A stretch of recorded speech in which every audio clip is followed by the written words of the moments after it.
Hub hotel workers prepare for a strike at 11.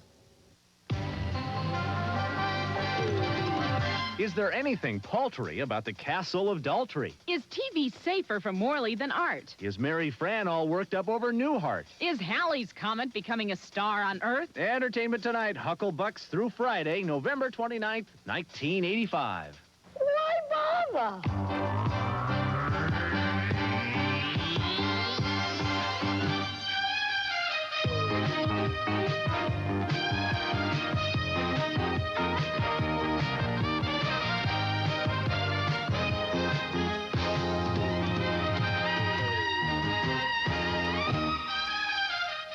Hello, everyone. I'm Rob Weller. And I'm Mary Hart. Well, this is it, Pilgrims. The Friday after Thanksgiving, traditionally the biggest shopping day of the year as Americans gear up for Christmas. This year, according to USA Today, we'll be spending $30.2 billion on gifts, food, and holiday decorations. Newspapers are full of ads, many of them for telescopes and binoculars to watch an out-of-this-world event that for most of us comes but once in a lifetime. Scott Osborne reports. It's a show that's been running for at least 22 centuries, but it can only be seen every 76 years. Halley's Comet is currently making its 30th recorded return engagement. You don't have to have a telescope like this one to see Halley's Comet, but you do have to know what to look for. And there's a lot of help for those as confused as Snoopy. How could we possibly miss it? It's easy if you're 40 million miles away, and that's the closest we'll come to Halley's on this trip. William Shatner turns from Star Trek to tracking the comet in his latest enterprise, a home video Comet Watcher's Guide. Where are you going to find it on this myriad of stars? You have to look around. Well, this simplifies where you look. It tells you where it's been, it tells you where it's going and what it's going to do. Virtually every observatory in the world will be focusing on Halley as it swings by. The voice of Darth Vader, James Earl Jones, intones a Comet special now appearing on PBS. And Navy Commander Alan Shepard has made a Comet documentary for syndication. After all, he was the first American in space and headed the Apollo 14 lunar mission. The more I thought about the comet, the more excited I got about it, and the more pleasing the whole process became, and next thing I know, I was doing a television documentary. During the Comet's last appearance in 1910, advertisers tied their fortunes to the Comet's tail. This year, Halley's Comet paraphernalia ranges from books to champagne to stock in the Comet. Telescope sales are booming, but really, comet watching isn't all that complicated. Go far from any city. Pick a night when the moon is not up at the time when you want to observe the comet. Get as far south as you can, and take some binoculars along if you have them. And as the Comet spotters say, happy Halley Days. Scott Osborne, Entertainment Tonight. The Wall Street Journal reports today, home box office is considering a new pay TV service with no sex, no violence, no R-rated films. The idea being to attract an audience of older viewers and families with young children. That's right down the alley of the university called Christian Broadcasting Network, which turns out filmmakers. Peter Quinhacus reports. More than a master's program, it's a master plan for life. Now heavily plugged by the network that gave it birth, the small graduate school offers master's degrees ranging from public policy and biblical studies to communications, where a small film program is seeking to loosen the grip the so-called secular humanists have on the movie industry.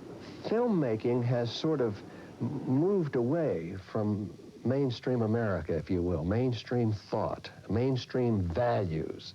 University President Bob Schlosser admits that non-Christians aren't really welcome here, and students are required to sign a document of faith, but he says the training available here is competitive with the best. For the first time, you're going out with single cameras. As in any program, instruction begins in the classroom and follows into the field, where CBNU film students are working with state-of-the-art equipment on a variety of projects, such as this Christian music video featuring Phil Keaggy. Roll it, go. When I looked inside, there was love before Students who could have spent similar amounts of money at other fine schools say there's something more here at CBNU. I've worked for a film company in Miami, and, you know, there are a lot of good people, and there's no problem with that. It's just, I got really caught up in the fast lane lifestyle, and, you know, and being here, everybody pretty much has the same type of philosophy. We have the same goals. I would like to see people understand that we're human, that Christians are human people just like they are. We feel just like anybody else does. George Lucas said that cinema is a new church today, and we're out here and we want to preach too. Action! Students here say that going to Hollywood from CBNU may be like sending David into Goliath's studio. But they say their skills, as much as faith, will help put more Christian values into the movie business. Peter Quinn Hackis, Entertainment Tonight. Sylvester Stallone's Rocky IV took in an estimated $5.7 million at the box office yesterday in its second day of release. Added to the $5.2 million in day one, the gross now comes to almost $11 million. And those figures spell big hit in capital letters. By way of comparison, Stallone's other hit earlier this year, Rambo First Blood Part 2, grossed $7 million in its first 2 days of release. Arnold Schwarzenegger's Commando, one of the few movie successes of the fall season, is still playing in theaters. Its box office take now stands at over $34 million. One of Commando's co-stars, as Dick Shoemaker tells us, is going great guns as well. Alyssa Milano. She plays Tony Danza's daughter on the television sitcom Who's the Boss? Well, I better go upstairs. I told Jonathan I'd play hide and seek with him. He's been hiding since 7:30. She also plays Arnold Schwarzenegger's daughter in the movie Commando. What's in this? You don't want to know. With 2 make-believe dads and 1 real one, does Milano ever get kidded about having so many fathers? Not really, but, I guess sooner or later I will. In Commando, Milano is a daughter about to be kidnapped, a part that wasn't easy to play. Daddy? No. You forget sometimes that it's, you know, all make-believe, and you escape into your own, like, world, and it's sort of scary because you have somebody holding a knife to your throat, and you sometimes forget that you're acting. In one scene, Schwarzenegger runs amok in a shopping center that Alicia knows well. Don't you find it strange that when you and your mom go shopping, you go to the same mall that Arnold Schwarzenegger destroyed? Yeah, and I know exactly where the spot he destroyed, and I know everything. It's weird, you know, because it's two totally different perspectives of the Galleria. You know, one's just for fun, and the other's for work, you know. You've achieved so much at the age of 13. Where do you go from here? Hopefully up. And coming up, the artwork of Morley Safer, the part-time work of Roger Daltrey, the body work of Mary Frann. Here's the E.T. Digest for Friday, November 29th. In the video store, Perfect, starring John Travolta and Jamie Lee Curtis. In the bookstore, Minute by Minute by Don Hewitt. The Klingon Dictionary by Mark Ockrand. And Comet by Carl Sagan and Andrew Yan. In the record store, a classic case. The London Symphony Orchestra plays the music of Jethro Tull. Visions of Excess by the Golden Palominos. And celebrating birthdays today, Kathy Moriarty is 25, Howie Mandel 30, Susie Chaffee is 39, Chuck Mangione 45, Diane Ladd is 53, and Vin Scully 58. I've tried a million different soaps, and they've left my face very, very dry. After 7 days with Dove, my face feels incredibly soft. We asked women across America to give up their ordinary soap and take the Dove 7-day test. Dove is a lot better for my face than soap. It makes my skin feel young, soft, and silky. Dove is 1/4 moisturizing cream. It doesn't dry your face like soap. After 7 days with Dove, my skin feels softer. It's like there's more moisture in it. Dove is better than soap. You can feel it in your skin. Hello, Deli. Now get all your deli favorites. Well, hello, Deli. In new Oscar Mayer Select Slices. Oscar Mayer put deli taste where it belongs. Smoked turkey breast, fellas and all the rest. fellas. 9 select slices like corned beef and pastrami. So take a bite, fellas. Osmar's got it right, fellas. Deli taste is here today. Deli taste the whole way. Deli'll never be the same again. Holiday values now at Lechmere. Save $10 to $60 on brand name cameras like the Nikonos waterproof camera. Save $50. All gadget bags and filters 20% off. Also lenses like the Takina SMZ 80 to 200 millimeter macro zoom lens. Save $30. For cameras, accessories, and telescopes, Lechmere, your photography headquarters. Now during Lechmere's holiday value sale. Lechmere, for the way you live today. Coming up this weekend with Dave Finnegan.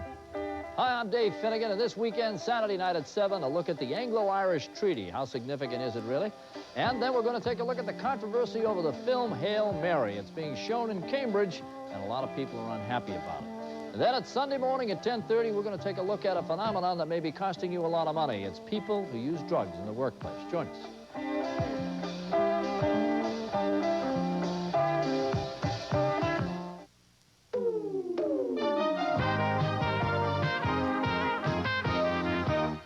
Broadway may be singing the blues this season, but for theater in Los Angeles, the beat is definitely up. Pulitzer Prize winner David Mamet's play, Glengarry Glen Ross, is now open. As Scott Osborne reports, the play is the latest to appear in a booming season. Do people go to the theater here? Do a lot of people go to the theater? Yes, they do. And Peter Falk ought to know. This is now.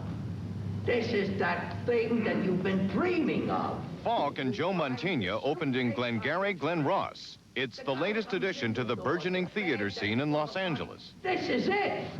And you see in the paper, there are a number of theaters. There are quite a few. From Dick Shawn's one-man show in Beverly Hills to the Garden of Earthly Delights at Hollywood's James Doolittle Theater, Stage is thriving in L.A. You have the mixture, and I think a healthy theater town is a town in which can support both the commercial activity and the nonprofit and the experimental. I think you're seeing the theater of tomorrow develop because you've got the motion picture television capital here. It means you've got the largest talent pool in the world based right here in L.A. Everything's coming up roses for me and for you. And so the theater, long a neglected art form in this city of movie and television sound stages, moves to the forefront. Scott Osborne, Entertainment Tonight. A brush with Morley Safer in television is what's known as a tough interview. But as Dixie Watley discovered, there's another sort of brush in his life. Morley Safer has probably been called every name in the book for his hard-nosed style of interviewing on CBS's 60 Minutes.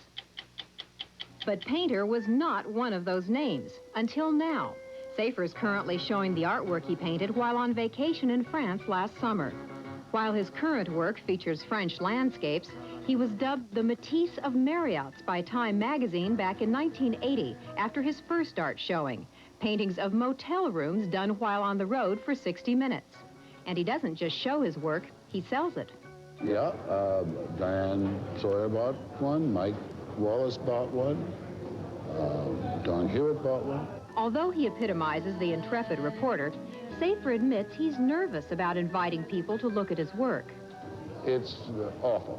It really is very scary because, first of all, it involves a terrible conceit to invite your friends in to see you.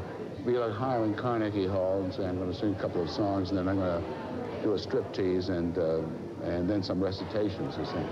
Dixie Watley, Entertainment Tonight. The Fall Guy, which ABC put on the shelf just a month ago, returns Saturday night with an episode dealing with child abduction. Also on Saturday night, Lauren Twees returns to the Love Boat, this time as a passenger. Scott Osborne reports.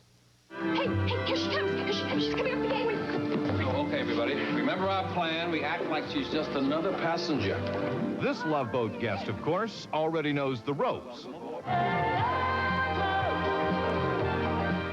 Lauren Twees reprised her role as the ship's social director, Julie McCoy. The show has a real pretty look now. I know that they have new sets and they have all kinds of new people. Have you met the mermaids? Just as the show has changed, so has Lauren Twees. She's kicked the cocaine habit that burned up her $1 million-a-year career. Lauren Twees sailed for 7 seasons aboard the Love Boat before hitting the shoals in a stormy contract dispute. I haven't watched the show in the last couple of years, probably for obvious reasons. When I left the show, I wasn't very happy, and I was hurt, and that was my reaction, just to sort of stay away from that pain. Are bygones bygones, then? Absolutely. Yes. Come on, I'll show you the way. Oh, no, that's okay. I know you're busy. I remember the way. I'll see you guys later. Lauren Twees won't see the Love Boat crew again this season, but may well return if the ship keeps on course next season. Scott Osborne, Entertainment Tonight. There's another change, but for this week only, in store for television viewers Saturday night.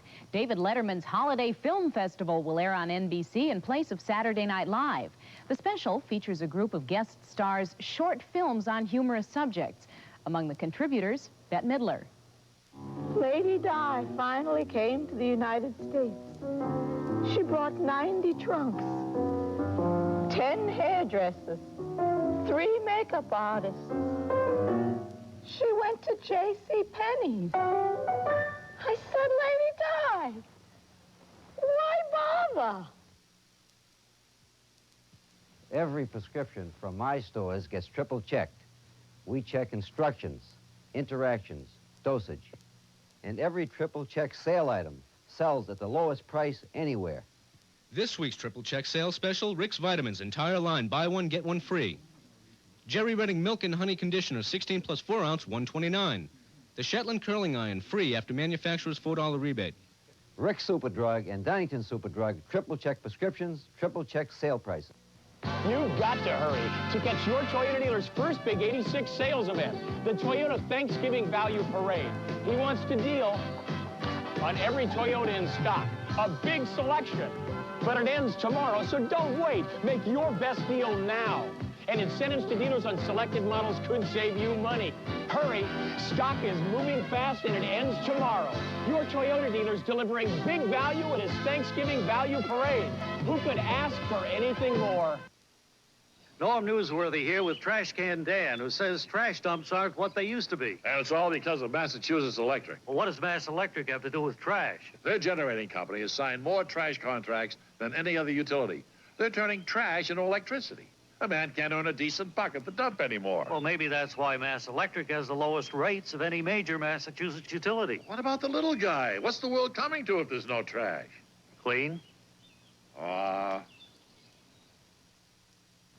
This Friday through Sunday, it's the after Thanksgiving Day sale at Filene's. 25 to 40% off all Mrs. and Petites coats and jackets. 25% off selected Mrs. designer sleepwear and robes. All Mrs. boots, all Mrs. moderate folded shirts. Friday through Sunday, 50% off all pearls and 14-karat gold chains and bracelets and fine jewelry. 30% off all handbags, mufflers, and leather gloves. 25% off all men's sweater vests, rugby shirts, sweatshirts, and turtlenecks. All men's London fog. Friday through Sunday and the after Thanksgiving Day sale at Filene's. All stores open 8 a.m. Friday.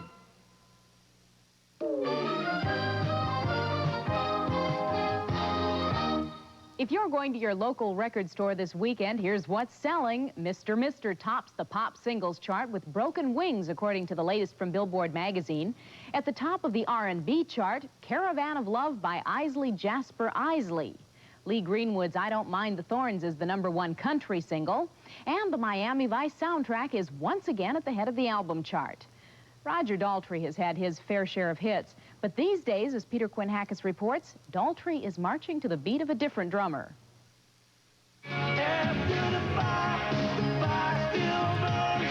Life after The Who for Roger Daltrey has pretty much meant life as it was before, but more so.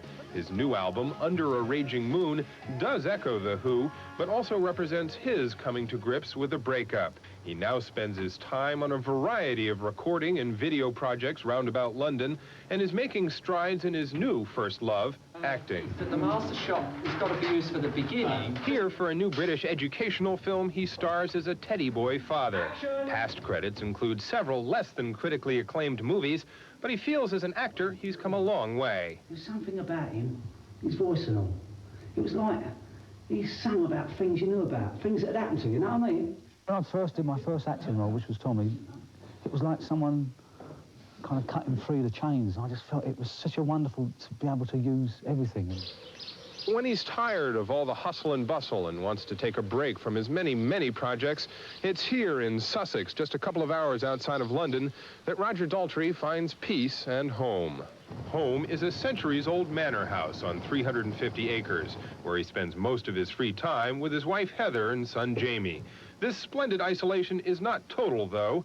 A fishery he built here welcomes local anglers, a situation remarked upon by a local American Express commercial. You know me, what I do round here. I run this trout fishery. Any luck? Yes, got a nice one. Oh, dear. I'll have to put the other one in now. Can I get that pump? Yeah, it's up in the shed up there. He really does run a working farm and wildlife refuge. Local fishermen really do descend on this rock star's ponds as often as they please. I really like that. I mean, I like to keep my feet on the ground. It's very important to me that I remember where I came from. Daltrey's plans hold out the hope of spending a year with the Royal Shakespeare Company, plus he's working on record ideas with Pete Townsend. Yes. As for Rebound by The Who... I didn't ever want to shut the door. I mean, I didn't ever want the group to finish anyway. That was Pete's decision.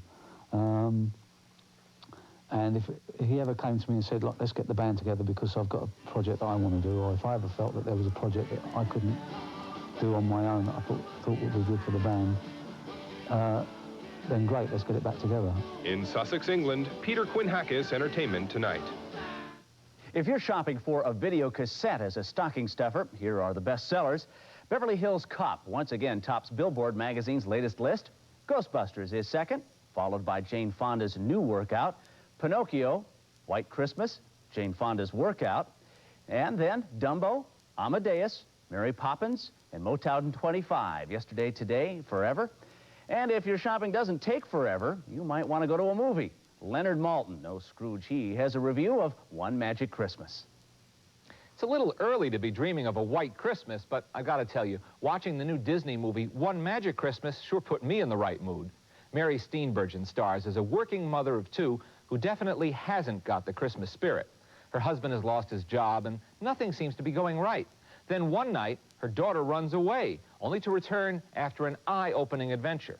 Where have you been? We've all been worried sick. Been to Mom, see Santa Claus. Don't tell me stories like that. No, Mom, really. Gideon took me there. He can fly. You gonna spank me, Mom? No, I'm not. But you shouldn't tell fibs. Of course, she's telling the truth.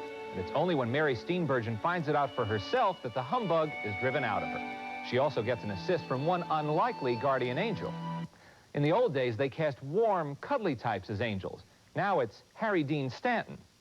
Well, I like this movie. It's sweet without being sugary. I'm not sure how younger kids will react to one portion of the story that deals with a death, but this being a Disney film and a Christmas film, you know everything's going to be okay.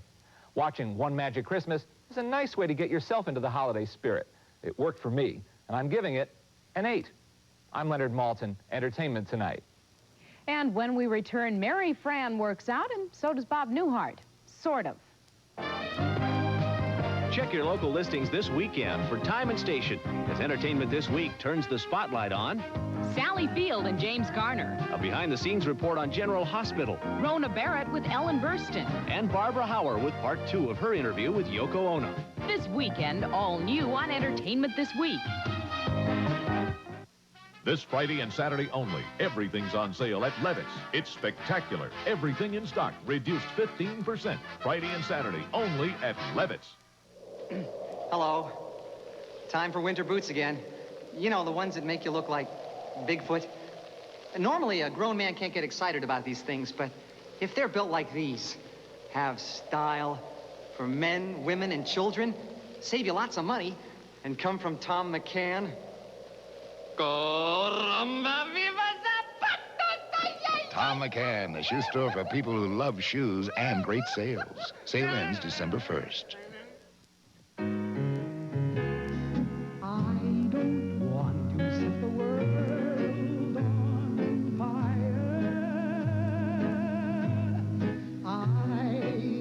Charles. Catherine. Do you mind if I ask you a personal question? No. What is it? Dare the fantasy. Chanel number 5.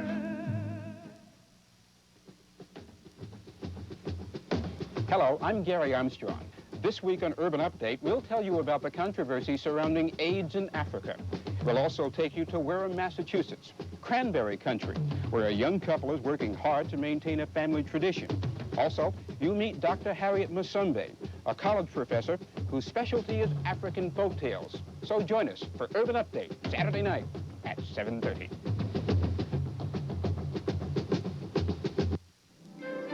Over 50 Carlsons were at last year's reunion, 3 of them with heart defects that a few years ago could have been fatal. But thanks to research like that sponsored by the American Heart Association, there are more Carlsons to keep up with. The American Heart Association, we're fighting for your life. I hope they never stop fighting.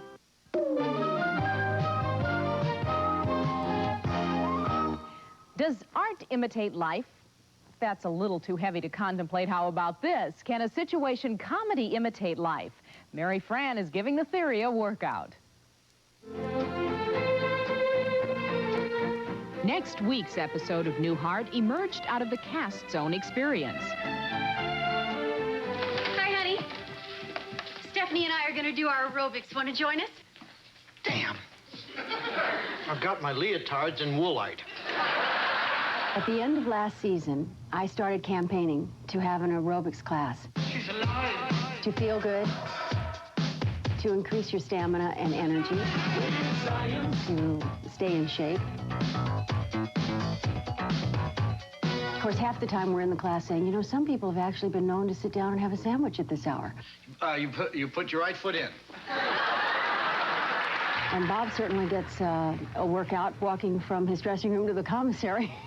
That's a major workout. You do the hokey pokey. I would say to him, aren't you going to exercise with us? And he'd say, oh, I can't believe it. I've scheduled an interview. I'm crushed. I can't believe it. I'm going to have to miss the class. So it was a running joke. Wait. I have a great one where you pretend to be a teapot. That's like us here. You do all the exercise. You read. I'll pretend. Lisa Gibbons and I will be here this weekend with Entertainment This Week. On tap, a behind-the-scenes report on General Hospital, Sally Field, James Garner, Yoko Ono, and a preview of the busy entertainment week ahead. Jumping, rock and rollin' Elton John is at it again. He has a new album, Ice on Fire, a new single and video, Wrap Her Up. Here's the broadcast premiere. Bye-bye. Have a good weekend.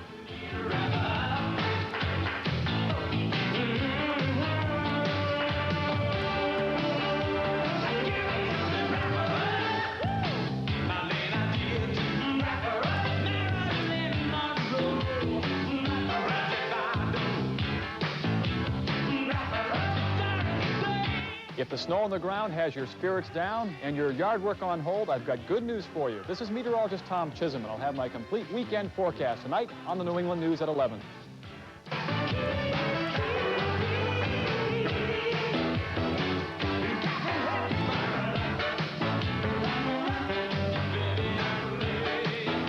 Here's your Massachusetts Daily Lottery number.